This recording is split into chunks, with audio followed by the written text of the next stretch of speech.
Да, друзья, это совершилось. Прошла новая презентация Apple 18 октября, и в этом видео расскажу о том, что показали на данной презентации. А началась презентация с ностальгического ролика, в котором Apple показали то, что их компьютеры используются для творчества, а именно для создания музыки. После чего Тим Кук сказал, что компьютеры Apple созданы для того, чтобы мы на них занимались исключительно творчеством. В принципе, оно и логично, потому что после этого показали новые виды подписки на Apple Music, от которых дикий фейспалм. Что меня убило, так это новая модель подписки на Siri Voice и презентация новых плейлистов. Разве это заслуживает официальной презентации? Не думаю. Ну и конечно же показали HomePod mini в новых расцветках, а также парочку новых функций, но нам это не важно, ведь HomePod до сих пор не поддерживает русский язык.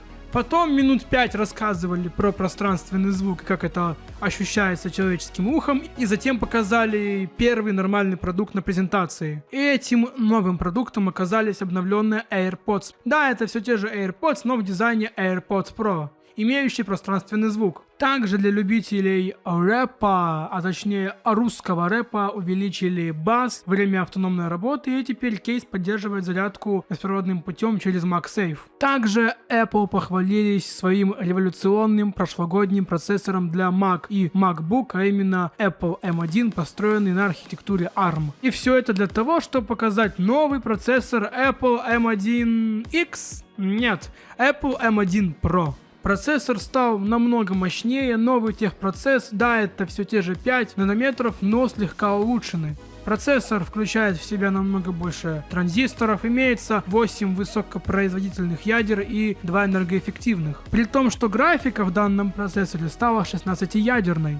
И что самое интересное, в процессоре появился отдельный блок для ProRes, то есть файлы в формате ProRes теперь кодируются отдельным блоком в процессоре M1 Pro. А теперь нежданчик для всех, Apple решили показать сразу два процессора на своей презентации. Вторым процессором стал Apple M1 Max. Оказывается, это процессор на базе процессора M1 Pro, но еще круче. Еще больше транзисторов, еще больше пропускная способность, и теперь графика не 16-ядерная, а 32-ядерная. Теперь макбуки стали намного быстрее выходить из сна, машинное обучение стало в 3 раза быстрее, а в некоторых сценариях использования в 20 раз. Также все программы стали оптимизированными для новых процессоров Apple M1 Pro и Apple M1 Max. Потом позвали разработчиков, которые показали то, что программы от Adobe, DaVinci, Cinema 4D стали намного оптимизированнее и спецэффекты мое почтение. А после нам показали сразу два новых MacBook'а, о май гад, MacBook на 14 и на 16 дюймов. И наконец-то, спустя долгие годы, мы этого так долго ждали, наконец-то Apple показали MacBook в новом дизайне. Ура! Мои аплодисменты! Рамки уменьшили аж на 24%, а на экране появился вырез под фронтальную камеру. Яркость увеличилась до 1600 нит. Ну и конечно же поставили новый экран ProMotion, который использовался в iPhone 13, который сам понижает и повышает частоту обновления в разных сценариях использования. Это реально и реально круто и удобно.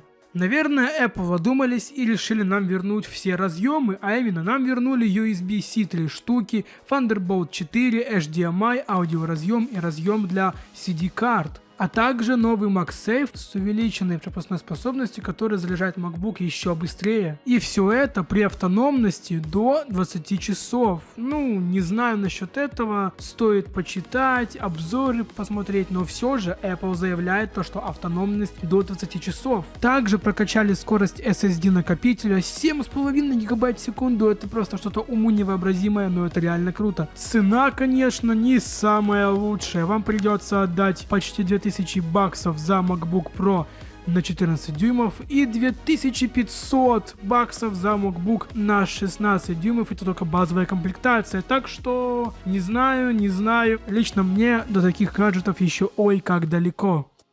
Ну и в конце презентации Тим Кук попрощался с нами, и знаете, эта презентация намного интереснее, чем презентация iPhone 13, потому что смотреть презентацию iPhone 13 как-то было скучно, потому что новый iPhone, немножко камеры сместили, там челку подрезали, а вот в макбуках новый дизайн, новый процессор, и это реально было интересно.